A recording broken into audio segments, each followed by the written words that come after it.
I mean, I've just been sneezing a lot. Yeah, might be a cold. We might all have caught a cold on the bus. We just got off the bus. I know. I was like, there was dust on these cameras because that's how long it's been since we've recorded in the studio. Well, and that always makes me sneeze. My attitude out the gate is that I've averaged a cold every other week since November. You really have. It's so dumb. You really have. It's real dumb.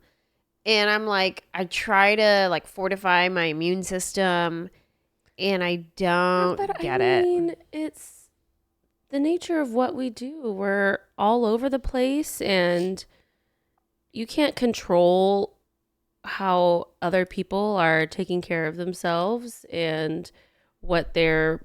I guarantee every show that you've had, somebody is sick. Oh, for sure. Every show.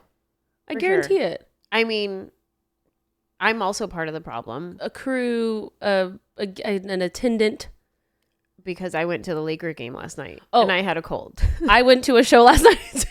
So we're all part of the problem. We're all part of the problem. And this is why we had a global pandemic. Probably. And I'm like, look, if I had a fever, I would have stayed home. I genuinely still kind of think mine is allergies. But I'm congested and I have a runny nose. That's what's happening. I'm not coughing. I'm not sneezing. I'm congested and I have a runny nose. And we got invited to the Laker game. My friend was singing the national anthem. And it was so cool. Courtside tickets and like dinner reservations at their schmancy restaurant that they have at the arena. And I didn't even know that was there.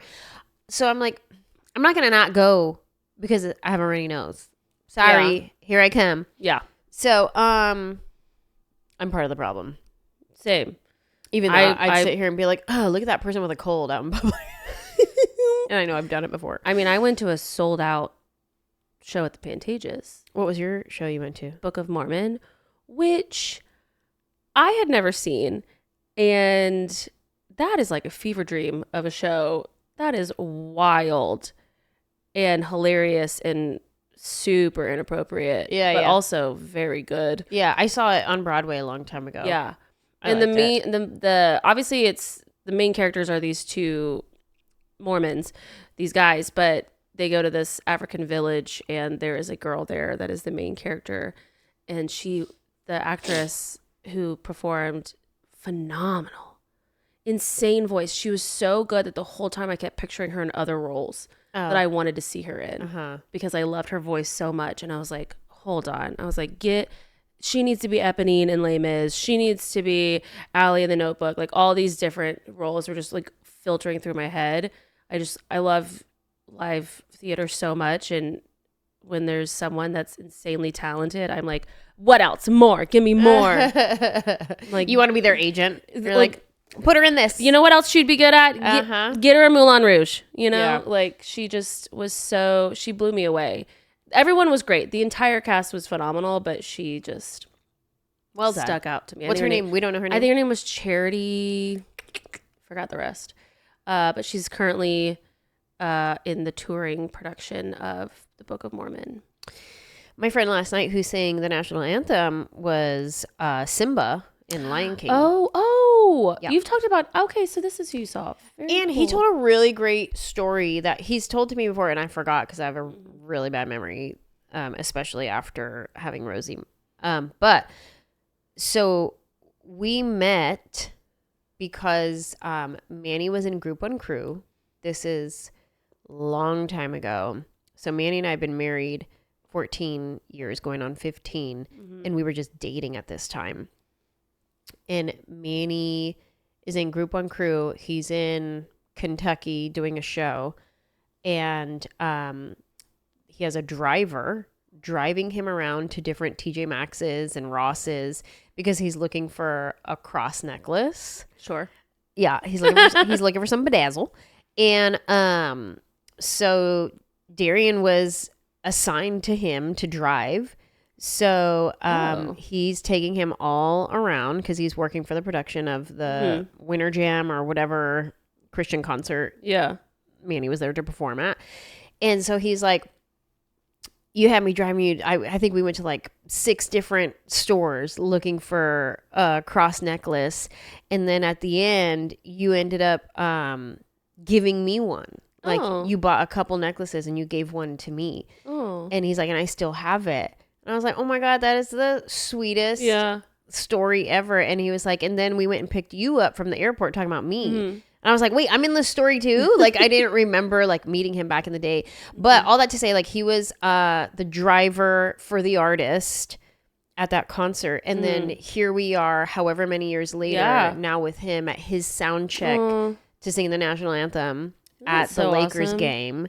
And, you know, he had a book signing the day before and was like just watching him thrive in his career, going from like just being the driver for us, you know.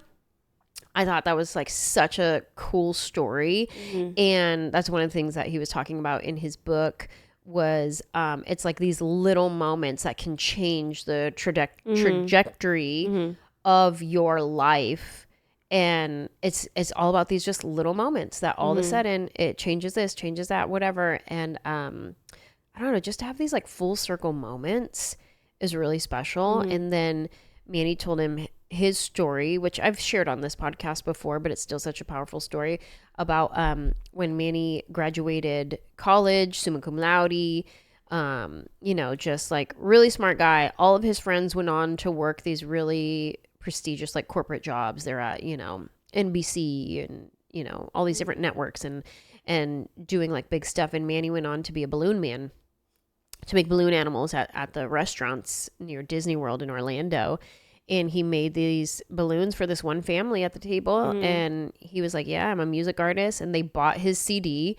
He burned his own CDs back in the day, and they bought his CD. And years later, they end up working his merch table at one of his concerts. And she was like, wait a minute, did you ever do balloon animals in Orlando? And then the whole thing of being like, we bought your CD, blah, blah, blah. And like, you won't remember, my kids were little, you made them balloon animals, but that's them now. And they were all, the whole family was working his merch table, and they had no idea that this was the guy that was doing balloon animals for them. So it was like one of those, like another full circle moment. Yeah. And I think those are so special and powerful because it reminds you of like how far you've come, what God's doing in your life. And it's almost like a sweet little gift from God to have those moments and hear those stories. It's almost like a sweet little present. Like he gives you a little, here you go, just this is for you, because it feels so good and so special. Yeah. Do you have any full circle moments? I mean, us. It's it's really. I forgot. I mean, I remember you were one of the first comedians that I ever knew of or knew what stand-up was. And I also really admired that you did clean comedy. When I was starting out, I was taking a bunch of acting classes in Dallas, and I really enjoyed being funny. So naturally, my acting coach never gave me anything funny. He was like, let's push your boundaries, blah, blah, blah. And I was like, okay. Let's stretch. And I remember they were like, you should do stand-up. You should do stand-up. And they were like, get up there. And I was like, and say what? What do you want me to, like, everyone kept telling me to do something, but no one would tell me how. Yeah. And I was very like, they're like, you could do it. And I'm like, what do I do? They're like, just start talking. And I'm like, that doesn't feel right. It's like, be more specific. But this was in Texas, and I think your comedy special might have been one of the first ones that I had watched, and was like, oh, what's this? And you're like, that's how we do it one. And then I started watching, but I feel like at least when I was in high school and college, there weren't a lot of female comedians that were making a name for themselves. It was you, Amy Schumer, I think right around Eliza had some stuff. Yeah. But a lot of it was like, there were other female comedians that I remember my parents were like, wow, it was raunchy, too raunchy, you know, and it was just a lot of dudes. I watched a lot of Jeff Foxworthy and a lot of Southern guys. And then there was also this one guy from the Gaither Vocal Gospel Band, Mark Lowry. I think I've talked about him before. I think I talked about him with Gabe Gibbs. Yeah. He he used to, I guess whenever they would perform, he would talk in between their songs. Everyone was like, you're funny, do some stand-up. And so then he started doing it, and I watched his. Anyway, I thought I wanted to work in the music industry, and I wanted to be kind of like A&R. I loved music. I loved going to concerts. I loved going to small stuff. I wanted to be the person that saw somebody and was like, that's the next big thing. Let me help me figure it out. Whatever. Got an internship at a radio station. Thought I wanted to be a radio DJ for a hot minute. Hated all of it. Loved who I worked with. Hated everything else about it. But I got to work at Celebrate Freedom in Dallas, Texas, which was kind of like a winter jam. It was a big Christian concert place. It was like the largest free Christian concert in the nation or whatever. And I loved it. I helped 2 years. I worked for Celebrate Freedom through the radio station. And I loved it so much. I loved live entertainment. Turns out I just loved live entertainment, I think is the through line here. And couldn't figure out what to do with it.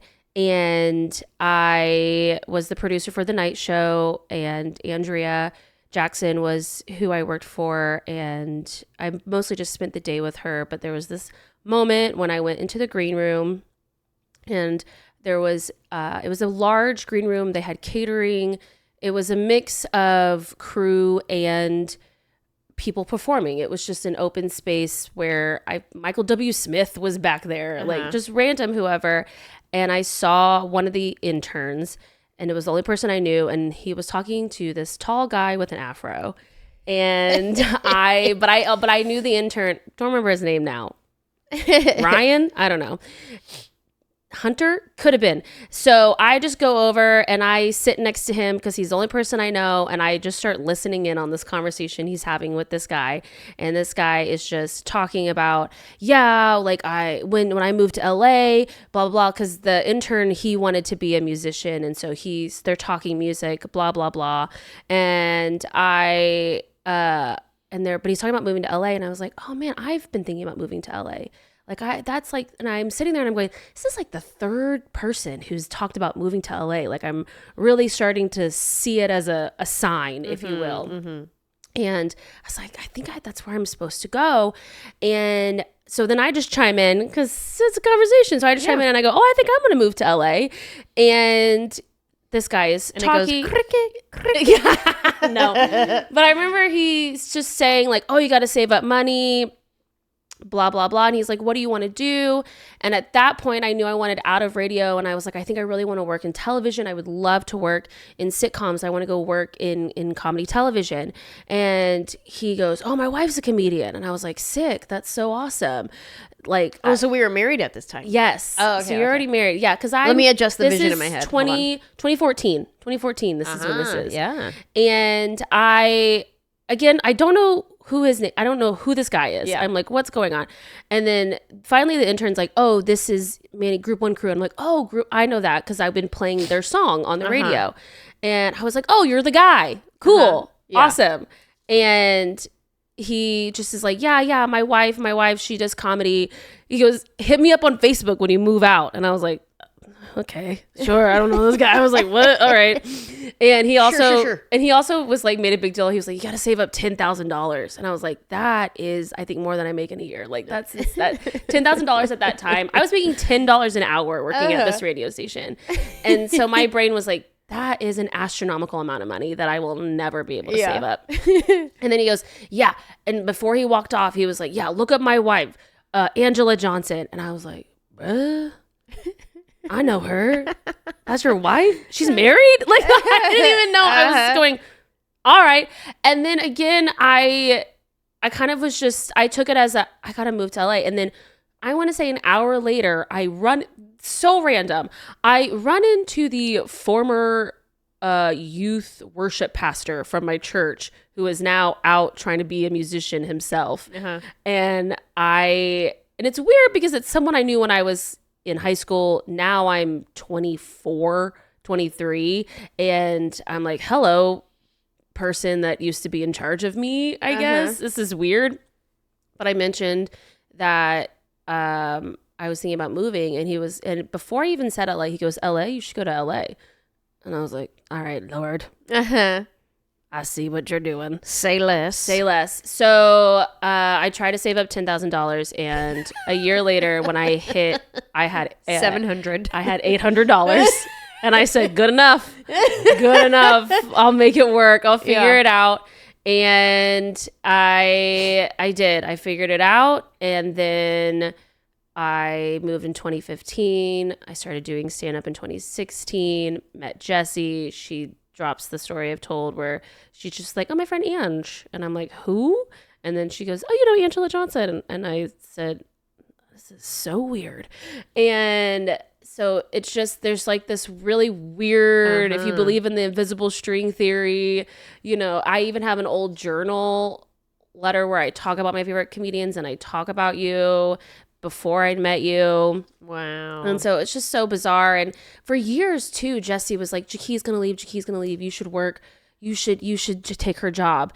And I, again, was like, you've been saying this for years. Like at this point, I was very well off within my unscripted. At this point, I was a producer, and I was like, I'm killing it, dude. Like, what do I need? I don't need, like, you keep saying that. I'll believe it when I see it. Yeah. And then, of course, COVID happens, and I'm out of a job for several months. But I actually had just picked back up work right when Jessie had texted me and was like, she left. Get in there. Go. And I was like, I just started on a new show. Like, what do you mean? Like, I just got this incredible gig, like, which I did finish. And yeah, so that's just kind of a weird, like, you've just always sort of been in my life in a weird way. So interesting. And it's very interesting, and it's very, you know, they say don't meet your heroes, and I agree. And just kidding. But it is so weird to think that you were one of the first people that when I was learning what stand-up comedy was. Because it wasn't like none of my friends knew. Like, we were theater kids. We thought comedy was improv, you know, and then you've become like my right hand. Yeah, it's very so cool. It's weird. What a cool, it's so weird God thing. Yeah, to happen. I can't help but to think that it was that. Oh yeah. You know, it doesn't make any sense. It doesn't. 100%. And I'm like, it can only be explained by just truly divine intervention. Yeah. And just moving when I did, being where I was supposed to be, meeting who I was supposed to meet. Mm-hmm. This wasn't. I came into LA with a different plan, as most everyone does. Yeah. And nothing I wanted came true. Nothing. Nothing I wanted happened. But stuff that I never could have imagined happened instead, which I think is so cool. I think it's so, it's more fun that way. Yeah. I think. I mean, I could say that in my own way as well. I moved to Hollywood to be a dramatic actress. Exactly. I still have yet to pop off as a dramatic actress. Yeah. I started doing stand-up comedy. I didn't want to be a stand-up comedian, but this is my life, and it's so much better than what I wanted. You know? I feel like sometimes God, like, we say what we want, and like we say, like, these are the desires of my heart, God. And then God's like, yeah, girl, go for it, right? Like, I'm right here with you. Let's go. But it's almost like he knows, like you said, this is the desire of my heart, A, right? And he's like, yeah, girl, go get A. Not because he knows that you're going to get A, but he knows that you got to go through, like, this step to get to here. But really, I need you to get to C. C is the part that I have for you. Yes. That is going to just blow your mind. So if you need to just be hyped up on A for a long time, girl, get hyped up. I'm right here with you. Yes, girl. A is going to be fire, girl. Yes. But really, it's because he knows he got to get me over here to C. And he's like, just keep going, girl. Just keep going. And then next thing you know, like, you hit A, or sometimes you don't even get A. Sometimes you just bypass A and you're over here at C and you're like, oh, I never got A, and God be like, this is like me talking about my own life now. Yeah. I never got A. He's like, yeah, but girl, look at C. C's bomb. Yeah. And I'd be like, I know, but what about A? And he'd be like, nah, girl, be happy with C. C is better. And I'm like, okay, you're right, C is better, but look how cute A is. Like my whole career. I know. I'm like, the whole time I go, but I would still love to be a part of a sitcom. Yeah. I would still, like, it's, I know it, there's there's an old Pinterest saying, if you will. Get out of here, that Pinterest. I once saw that was like, Pinterest 5:10 says. Yeah. Pinterest 5:10 said, on the way to the dream, I got lost and found a better one. Ooh. And I remember when I first saw that, I was like, hold on. Speaking word right here.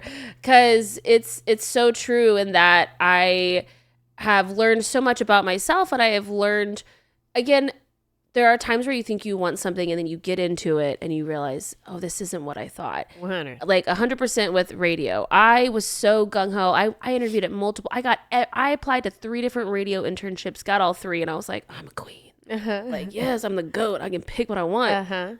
And then I worked there for a year and a half, and I no offense to radio people, but I was like, this sucks. You guys like this? I'm not a fan, not into this. And, but it's what I thought I wanted. And I can't even imagine. I'm so grateful that my dad, too, was always so incredibly supportive, because I remember telling him, I was like, this is what I've worked my entire life for, and I hate it. What have I done? And I remember my dad being like, you're young, quit. Just go find something else. And he did. He sat me down, and he very much was like, Danielle, like, let's think about this. If money wasn't a factor, he goes, you're in a position. He goes, I can't pay your rent, right? I'm still living at home at this point, but he very much was like, if money wasn't an issue, what would you be doing? Write it down. He was like, write down what do you want to do? What do you love to do? And I had multiple things. And he was the one too, where he's looking at it and he goes, yeah, LA makes sense. Just go out there and see. And he goes, you can always come home. He goes, I can't pay your rent. He goes, but I'll keep your room nice and toasty, you know, like, and I know that I'm so privileged to have that. And so it almost would do my dad a disservice if I hadn't just gone for it. And don't get me wrong, I once sold clothes to Buffalo Exchange to pay for groceries. Like, you know, there's moments where I was real skinny, and it's because I couldn't afford food. And, you know, that's how, and you know what? And that's how the rich people used to be, is because they're, you know, real curvy. Not that I'm rich, but I don't know where I was going with this, I'll be honest, but you know, feeling good. Yeah. So, it's insane how, you know, I love a saying, and there was always one too. There's a whole book about it, I think I read, that was like, let God write your story.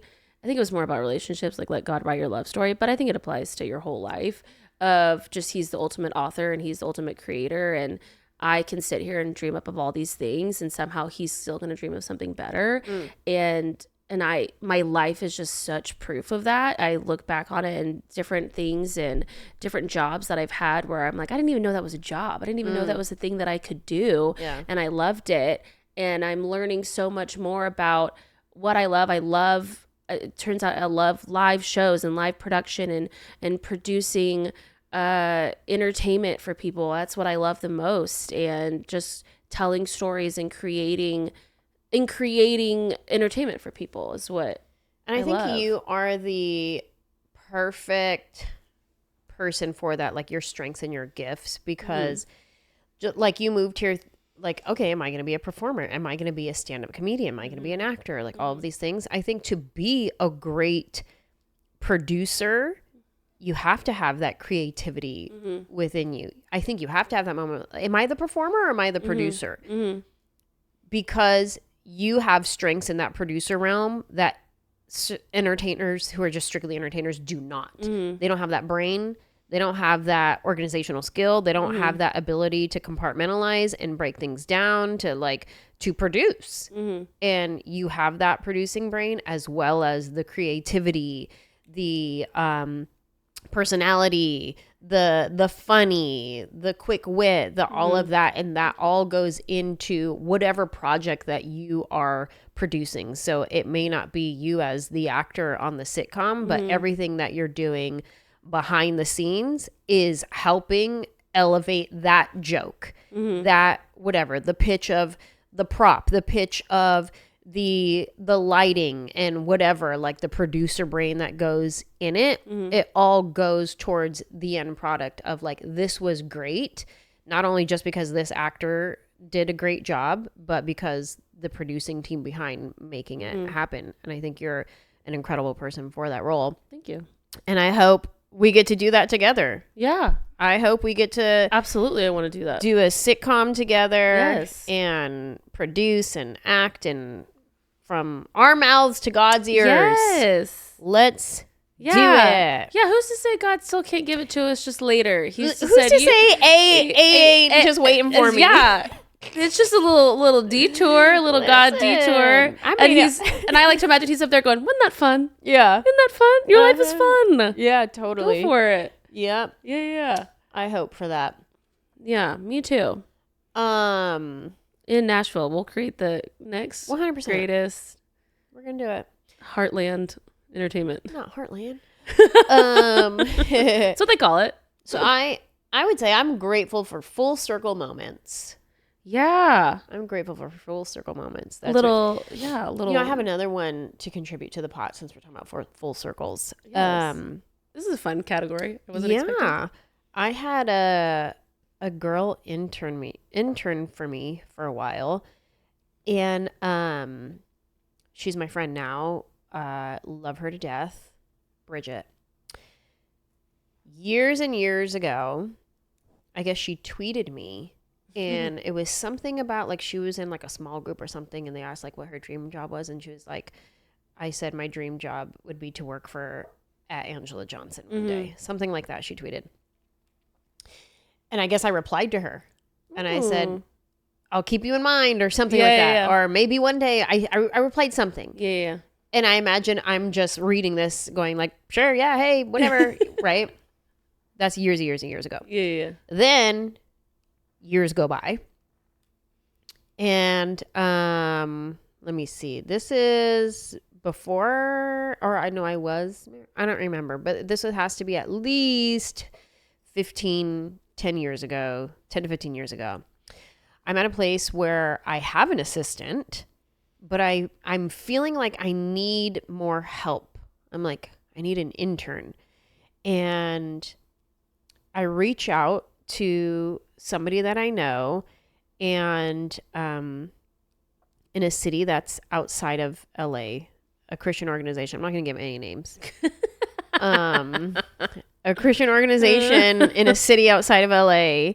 And I reach out to this one person, and I said, hey, I'm looking for an intern.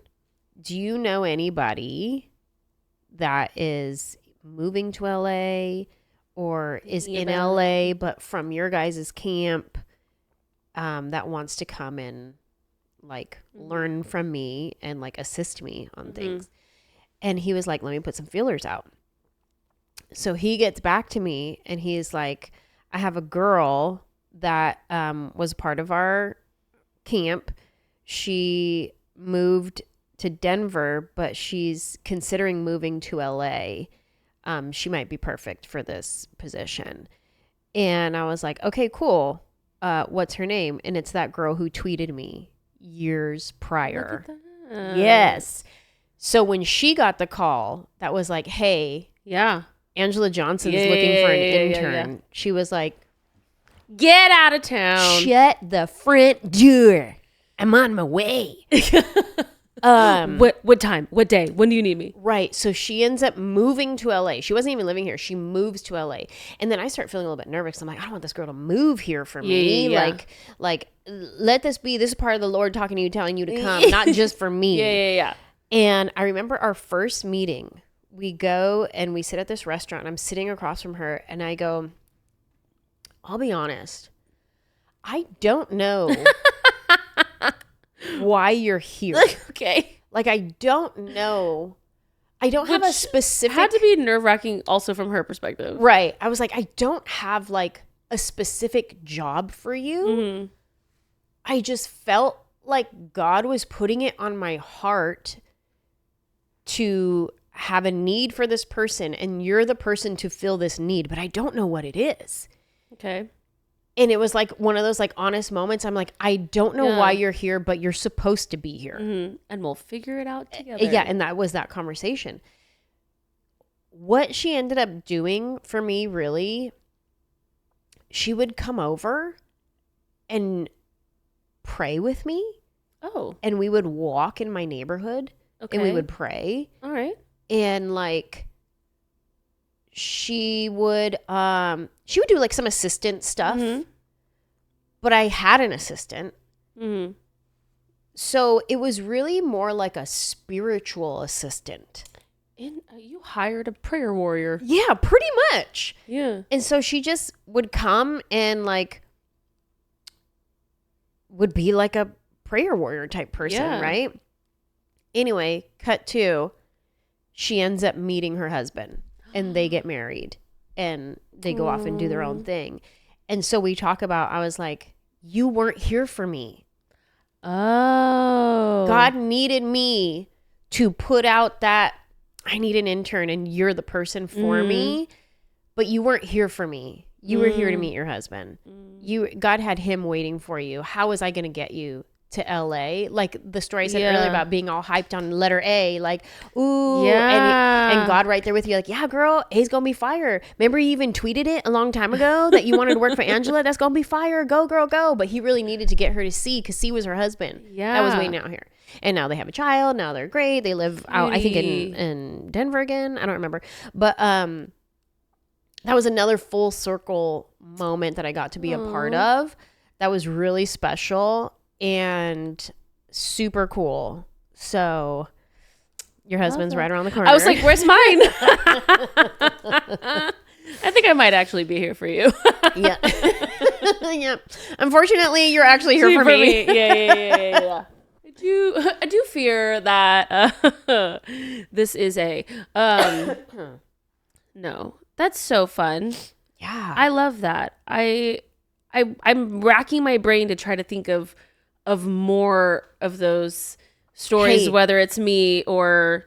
If you're listening right now and you have a full circle moment, we would love to hear it. Give them the phone number. 747-300-5380 or funjelahpodcast@gmail.com. Yeah, just write it in. And you can text us too. Your full circle moment. Oh my gosh, I would love to hear. I know there's got to be hundreds, thousands. Yeah. And especially because I feel like full circle moments are super inspiring.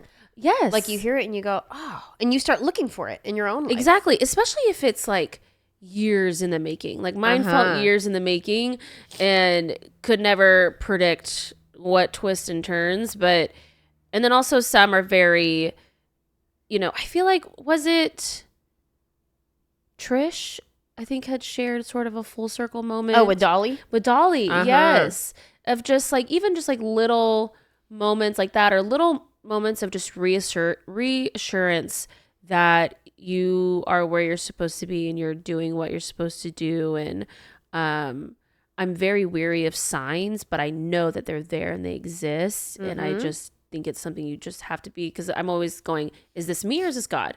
Is this me projecting because this is what I want to see? Or is this truly, that's the 8th person who has said that to me, or something where it's like, I can't ignore that.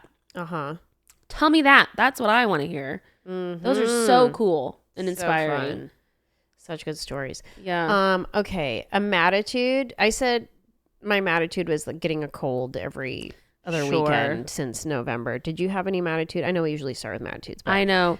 Oh, I'll say this one is very silly, but it happened recently because we were at this pizza place. Every time we're on tour and you ask Mal, where should we get dinner? He gives you a pizza place. Every now and then he says Indian. And when he does, it's very important that you say no. Yes.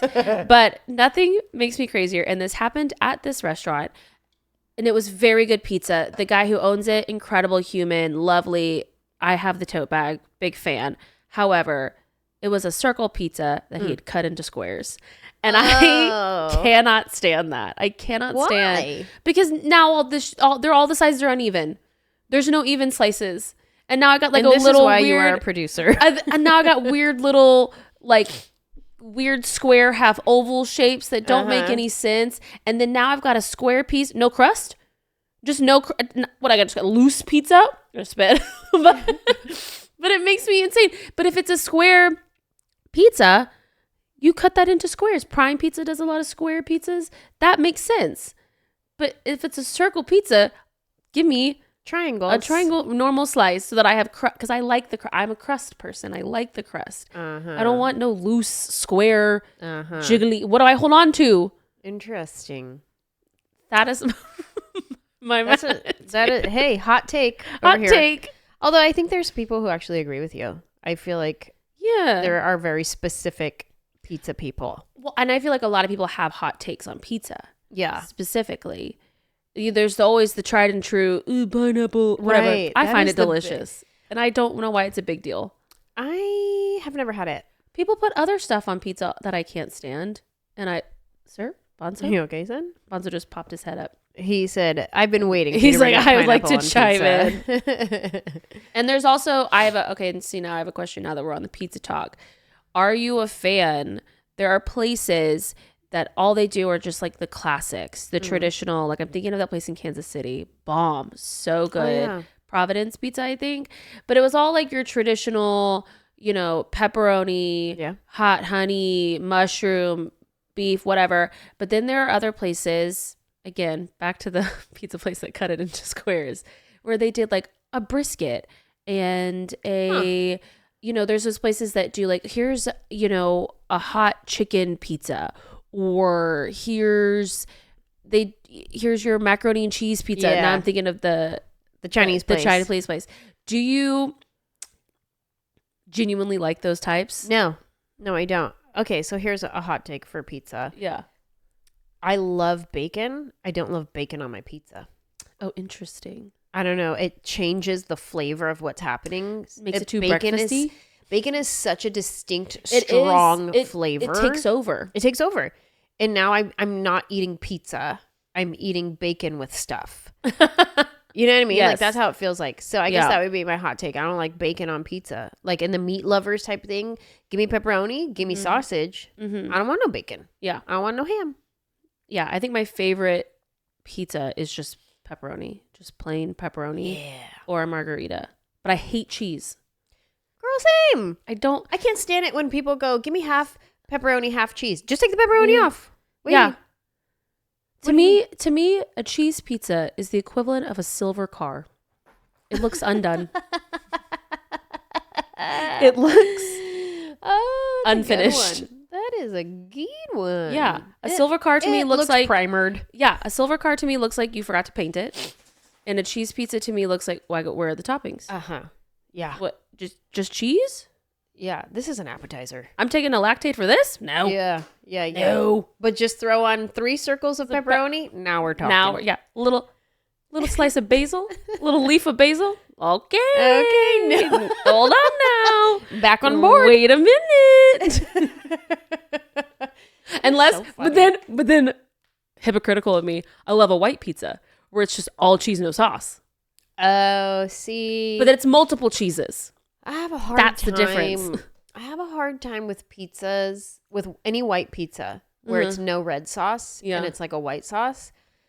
I'll eat a bite. I'll never order it. I'll order it. I think that's the one I kept getting at the Kansas City place. Yeah, I won't order it. But I don't love a pizza with pesto sauce.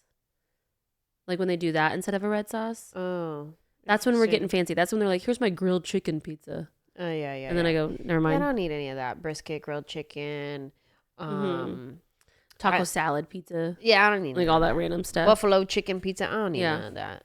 I love buffalo chicken, but I don't need none of that. Yeah. I don't think I like chicken on my pizza either. I'm not a big fan of chicken on pizza either. Yeah, I'm not into it. Pepperoni. Red meats only. Pepperoni, sausage, bell peppers, black olives. Oh, that's all I ever want. Oh, basil. Oh, prosciutto. I guess I do like ham because I like the one with the prosciutto and the arugula. Prosciutto's okay with me. Yes. I do like that. And the ricotta. Yep. I do like arugula. Yeah. On a little I'm hungry. piece of pizza. I think we just got hungry. Whoopsie. I have not eaten today. Except for this. Yeah. Your cup. Starbies. I had a scrambled egg with the salsa that we got gifted on the bus. I still have it. Oh, you do? The homemade one? Yeah, not the green one. The red but the chunky one? The red chunky one. But did I blend it up? Yes, I did. Of course you did. Yeah, because I don't like You chunks. don't do chunky. Nope. So I said, thank you for the salsa. It tastes really good. But you know what would make it taste better? If I blend it up in a blender. Like, do you have a food processor? Yeah. May I turn you on to something? Yeah. So I just had a scrambled egg with my salsa. Hilarious. And that's about it. Yeah. And last night I did have nachos at the game. Nachos is my concession of choice. Oh, is it? Well, okay. Okay, what kind? Hold on. There what it kind is. of nachos? Okay. So when I'm at a basketball game, nachos. Okay. 100. If I'm at a baseball game, Hot dog. hot dog all day. Now, I have a question about the nachos. Are you doing like the fancy loaded nachos? Nope. Chips and cheese jalapenos. Yes, absolutely. That's Absolutely. it. And the cheese that comes in the little cup. Yeah, 100%. Right? And then my favorite part is when you pour it all over and the chip gets like real soggy. A little bit soggy. Little bit dangly. Yeah. But not too soggy. Sure. Last night we were looking for them, the nachos, and the first Don't they bring it to you when you're in the front row? That's what I thought, but I guess we weren't actually on the court. We were like the second row back, And they said you got to go get your own. Yeah, they're like, nah, start walking, chick. And the first concession stand we saw was fancy nachos with chipotle queso. And No, I don't was want that. Get out of here. No. I don't want none of this. So What is this, a Chili's? We walked all the way around to the other side of the arena to just get regular chip with cheese in a cup and some jalapenos. And we're like, yeah, give me two of those. Delicious. Thanks. Delicious.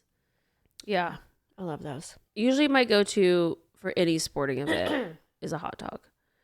And I don't want the Even indoor? Yeah, even indoor, basketball, hockey, whoever. I don't want the fancy bacon wrapped. I don't want the street dog with all the stuff. I just want I want that sometimes. Yeah, out on the street. Yeah. But during the game, I just want the regular. It's wrapped up, so whenever you take it out, the bun's all kind of like steamed, and then I just slather that thing in mustard. Yep. Yeah. That's it. Yeah, I want that bacon wrapped dog outside on the street. If there's no chance that there is some sort of like bacteria from an uncleaned cart, I don't want it. Like give me that all the juice from the hot dog that has been there. And I only want it at the end of the night. Yeah. Have a nice like little... they were even outside of the Pantages last night, and I walked by and I was like, the smell. And I was like, it's intoxicating. I was like, hold on. Do I want that? But I had Shake Shack before, so I said, chill out. It's like when you're in New York and you come out of the show and it's the smell of those candied nuts. Oh. Like that is such a typical New York smell. I never want that unless I'm out there and I smell it. That's what I'm saying. I'm never walking around an indoor place and I smell the candied nuts and go, I want some. No. But have me walking around out in the cold, I'd be like, oh my God. I'm in Central Park. I'm like, that sounds lovely. Give me a little $5 bag, please. Thank you. Thank you so much. That's what I want. I will take the cashews. And I feel like the candied nut smell is very specific New York. And then that Dodger dog smell is very specific LA. Oh my gosh, 100%. Bacon wrap dog. 100%. Coming out of the club, coming out of a theater, wherever. coming out of something. There was one That's the other LA. night when I came out of karaoke and I was like, hey, you're onto something. Yeah, totally. Yeah. Our plan was to talk about some friendship stuff. Sure was. That's the second time now that we've attempted. We could still do a little bit of friendship stuff. We have some time. Okay. We're going to do like attitude, gratitude within friendship. You started off with your friendship attitude. Okay. This is so weird. But I stand by it. I have a whole list of things. This is what I wrote. I wrote, people who use the term friends, quote, when describing anyone they've ever met. And here's what I mean by that is I feel like this is something that has evolved over time. I was probably used to be that person that would just be like, oh yeah, my friend, I have a friend who works here. I have a friend who blah, blah, blah, whatever. And I think now at this point in my life, I hold my friends very close and dearly to my heart, to where I now view that term as a very strong term of endearment. And it's almost like you got to earn the title of friend. Yeah. And so whenever I hear somebody be like, oh, what's wrong with your car? My friend's a mechanic. No, you just know a mechanic. Yeah. That you're friendly with. But I'm like, did you text that person within the past week? Yeah. Not really your friend. Or do you guys only talk via email because, I've got a friend over at this company. No, you're just colleagues, acquaintances or whatever. And I say that knowing that that's changed over the years. And it's just because I've gone through a lot of changes with friends, and I've been hurt by some friends. And so I just cherish the friendships that I have so much, and have been through a lot of stuff with those friends that I now just don't view that term lightly. Yeah. And I'd rather would say, oh, I know somebody here, they're a good acquaintance, like we're friendly. Yeah. And they may be able to help me out in this situation, or I might be like, oh, I wish I knew somebody who worked for this company. Oh, I think I do. Let me introduce you. Yeah. But it's not my friend. Right. I totally hear where you're coming from. I think I lean towards that thought in conversation. I think I'm the person who says, oh, I know this one girl who blah, blah, blah, blah, blah, as opposed to my friend, blah, blah, blah, blah, blah. I think I lean more towards that, but I will choose the convenient conversation sure in certain situations where it's just like, oh yeah, my friend told me the story about blah blah blah blah blah, as opposed to this girl I know told me this, whatever. Right. In certain situations, I think I'll choose the convenience of just labeling it friend. But it's one of those, like, in the moment deciding like what does this conversation deserve, but I do think I lean towards reserving the word friend for actual friends unless it's convenience based. Yeah. That makes sense. Yeah, there's just certain times where I've heard somebody else say that and I'm like, that's not your friend. Just say somebody. Just say, hey, our contacts, or my colleague, or it's such a dumb thing that bothers me. Like sometimes I get annoyed that I'm annoyed by it. I have a friend question. Okay. This just popped into my head right now. If one of your friends is no longer friends with person A, do you also become no longer friends with person A? They've done you no wrong. They've always been lovely, but your friend, who you love, had a falling out with that person. You're closer with this person than person A over there. Yeah. Do you say, okay, well then I'm also not friends with them anymore? Or how do you handle that? It's tricky because when I think about that in my real life, the people that I'm not friends with sort of cut off everybody else. It was kind of, it just naturally happened to where we all just stopped talking to that person. And they, I truly cannot think of a situation where I continued to talk to somebody who didn't want to talk to somebody else. There have also been times where I maybe don't know somebody as well, or I have a friend that I met. Let's say I have friend B who I met through friend A, and I only know them because of friend A. And friend A goes, I don't talk to them anymore. Then I go, okay, well then I guess I'm not talking to them anymore either. Right. But I'm also in that I'm thinking of a specific example, and I'm like, but I only ever hung out with them with you anyway. Yeah. We weren't ever. Yeah. It was just like, oh, that's your friend, and I'm with you both. Yeah. But then in another instance of me not talking to a specific friend anymore, she kind of burned us all. Yeah. As a collective group.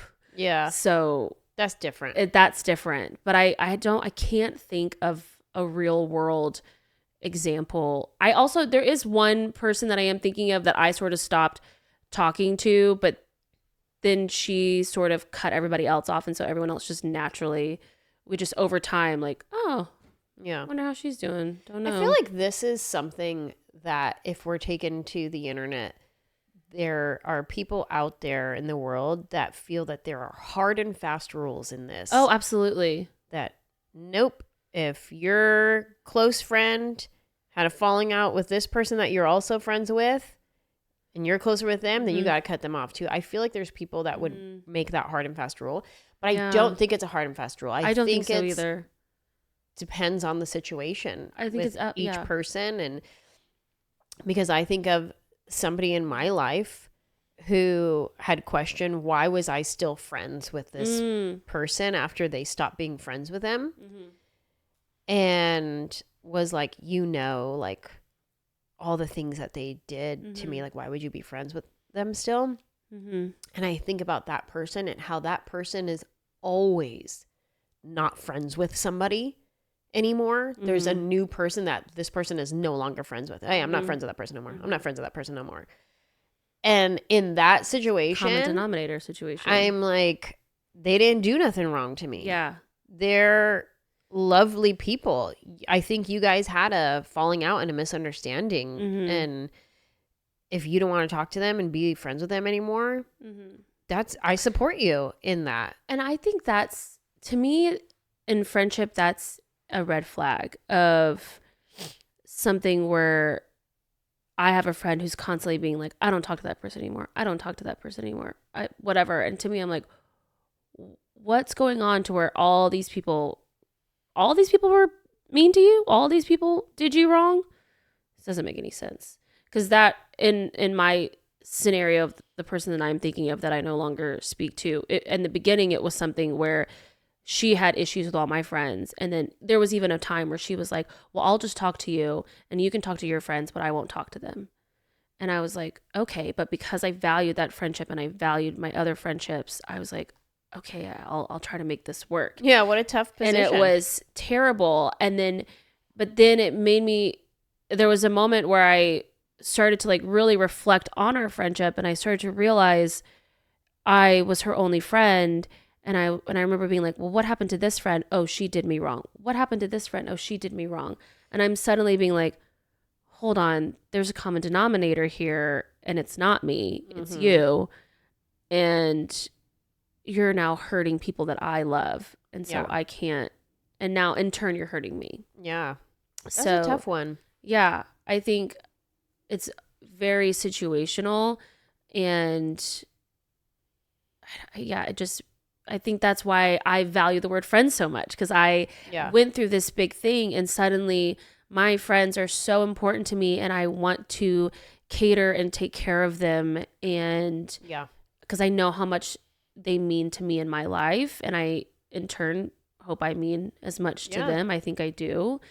And we sort of all went through this traumatic thing together.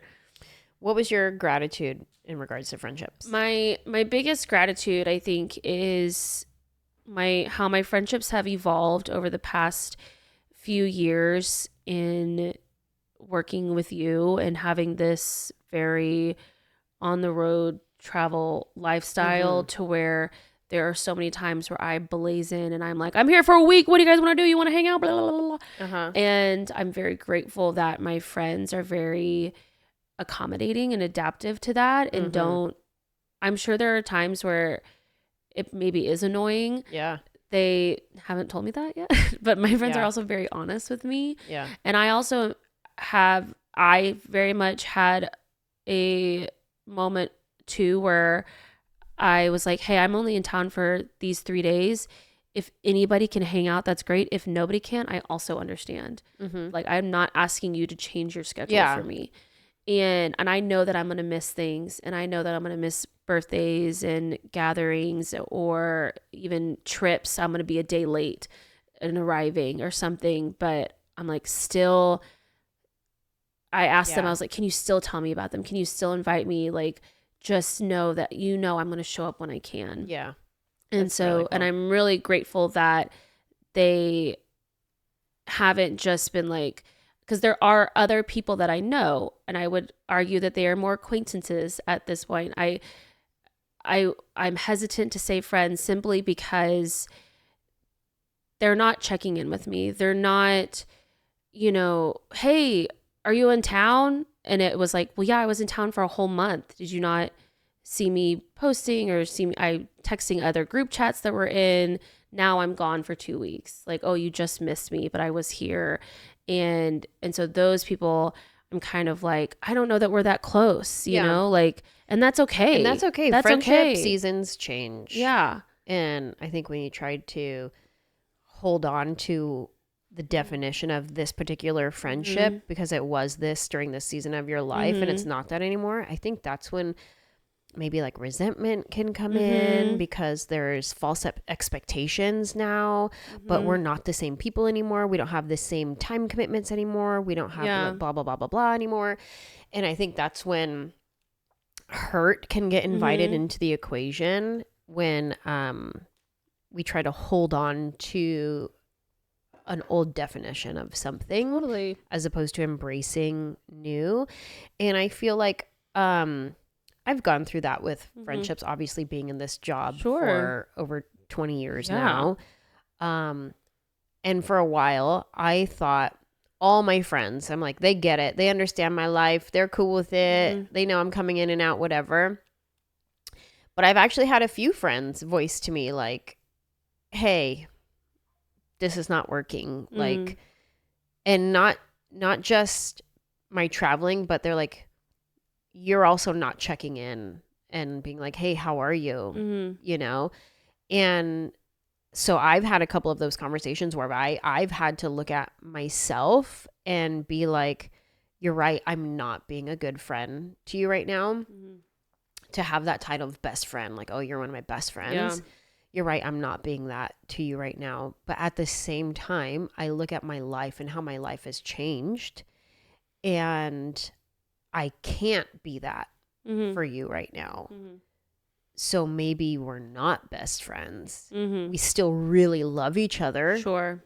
But we're not the definition that we were 10 years ago because things change in life. Yeah.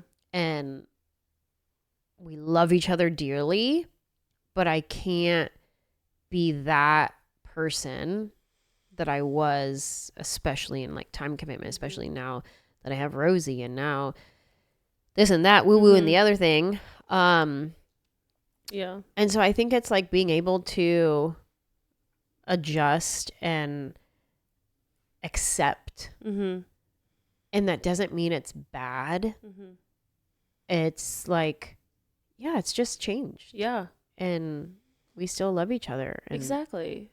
That's, I think, again, that's why I'm so grateful for this tight group of friends that I have because, recently we got back from the bus tour on Super Bowl Sunday and I was so exhausted. I don't sleep well on the bus. And so as soon as I got home, I passed out on my couch for 3 hours. That was not my intention. I just was like, I'm just going to lay down real quick. Power nap. And I was, unconscious, fully just woke up going, where am I? But then woke up and wanted to go to my friend's Super Bowl party. And I very much just was like, I'm just going to show up. I don't have anything to bring. I don't have anything. I can't contribute anything. And I was like, I'm probably just going to fall asleep on the couch. And they said, get on over here. And that is what I'm so appreciative of is the amount of times that I literally say, I don't have anything to contribute. I can't. The Southern person in me is like, I don't have anything to bring. Yeah. I'm so sorry. Come. I can't. And I'm like, and I'm basically asking them like, can you just accept me for where I'm at right now? Yeah. And they do. And it's so, that to me is why I'm like, these are my friends. Yeah. Yeah. Because they've seen me at my lowest and my highest and my craziest and my, hey, go touch grass moments, like, and I've seen them at theirs as well. And, and we all work really hard and it's just, they check in, I check it with them. Like, and I'm saying it goes both ways. Like even those other friend quote acquaintances that I was saying who are always like, you're never here, you're never in town. And I go, did you ask? You didn't ask. But then I'm also going, but I'm also not reaching out to them either. Yeah. You know, so it's definitely, friendship is a two-way street, and Totally. it is just a matter of, you know, it's hard. It's hard because you're basically deciding, is this person worth it? Which is not easy. Yeah. And can fill you with guilt sometimes. Yeah, totally. And, but also, I don't know if it's just because I'm older and it's different to have friends who are going through adult things with you versus friends you had in high school, you know, where you're like, well, my math test, you know, or something. And I'm now also at this age where I've got friends who are dealing with their parents having health issues that they're having to take care of, and dealing with, they've got kids now, or, you know, dealing with getting married and having issues with parents just involving the wedding, and just these very real things to where other stuff just seems so whatever. Yeah. Like, totally. Oh, I'm sorry I missed your Valentine's Day brunch. Ugh. Yeah. Sorry, whatever. Man, friendships are hard. Friendships are complicated, but they're super beautiful. And you realize you don't have enough of you to give to all the people that you want to give to. And so you have to be wise and choose. Like, I choose you to give of myself to right now. I have this minimal piece of me available to give, and I choose to give it to you. I hope you choose to give back to me so we could just like have our thing going, and we understand pieces. Like, I only have this little piece. Okay, good. You know what I mean? Yeah. Like, we'll both give just little pieces of ourselves. Yes. And because there are those occasions where you're like, I have a lot to give. Yeah. I have a whole bedroom in my apartment. Get in here. You know? Totally. Or different things like that. Totally. Well, this is a fun conversation. Love the full circle stuff. If you have any full circle moments you want to contribute, please call us, email us. Do we have a voicemail or anything to listen to? I have a few. Yes. Yeah, let's listen to some. Okay. Yes. Ready? Here we go. Go ahead. Hi, my name is Lachlan. Hi, my name's Lachlan. And how old are you? I'm going to turn 7. And what are you grateful for? Going to see her. I'm going to go see you. In Aspen? In Aspen. For your birthday? For my birthday. And you listen to her every day? And I listen to her every day. This is Lachlan's mom. He's calling with my permission, and he is very excited. For his birthday, he wanted to come see Anjelah Johnson in Aspen, because we live in Colorado, and he every night he listens to Anjelah before he goes to bed, and he quotes her jokes all the time. So thank you, Anjelah, we're grateful for you and for your fun comedy that we can both enjoy. There's a lot of kid comedy that parents can't enjoy, and vice versa. So it is just such a gift to have somebody who we both love. Have a great day. Oh, that's really special. Lachlan and Lachlan's mommy. Thank you for calling. We should put them on the meet and greet list for Aspen so we could say hi to Lachlan. Give him a big hug. 7 years old. Cutie. He listens to me every night. Oh my God. So cutie. It's so funny how, like, something becomes your thing, you know? And it's just, I gotta watch it every night before bed, or I gotta listen to that song. And and for me to be somebody's thing, and especially a young person like that to be their thing, I think that's so cute and so special. And I'm very grateful for you, Lachlan, sweetie cutie pie. Can't wait to meet you in Aspen. That was cute. Do you have any more you want to play? Yeah, sure. Let's do one more. Okay, here we go. Hi, Anjelah. My name is Luis. My attitude is when I'm at the grocery store and someone is always in front of some place that I need to get to, like in front of the deli meat, and I'm just trying to get my little turkey, my little sliced turkey, but then someone is always standing in front of it, and they're just taking their sweet time, and they have to get into their personal space or wait behind them like a creep. I hate that. Just look at it, get something, go. And then I am grateful for the cold weather because it makes my cat a little cuddlier. He's usually not a cuddly cat, so with this cold weather, he likes to sap our heat, which I'll take. I'll take any form of cuddling, and so I am thankful for that. And I'm also thankful for you and all of the beautiful little pieces of our micro language that you have given to me and my husband. So thank you for that. I love that. Thank you, Louise. Sorry. Okay, thank you, Louise, for calling in. I love that Louise gonna put that AC on full blast when it's the summertime because he's like, I'm gonna try to get these cuddles from this cat. Yes, that's adorable. And nothing aggravates me more than people who dilly-dally at the grocery store. Yeah, I think I might be a dilly-dallyer. Yeah. But also, here's my other beef, because I was just at Trader Joe's the other day where I am in front and I am clearly like pulling out something and some woman moves my cart and gets and like basically cuts me off. Yeah. And I was like, oh, I'm so sorry. Yeah, I was just grabbing this thing. And I'm also like, you could have said, excuse me. Where's the manners? I feel like I dilly-dally, but also I am aware. Like I'll dilly-dally, especially if I like have time. And I'm like, what else does Trader Joe's have right now? Right. Especially Trader Joe's, because they always have something new. Yeah. But I wasn't dilly-dallying. I knew exactly what I was grabbing. I had my hand on my cart. And she moved my cart. And I was like, what? Not with a hand on the cart. I did, because that's how I noticed she moved the cart. Oh. And I was like, oh.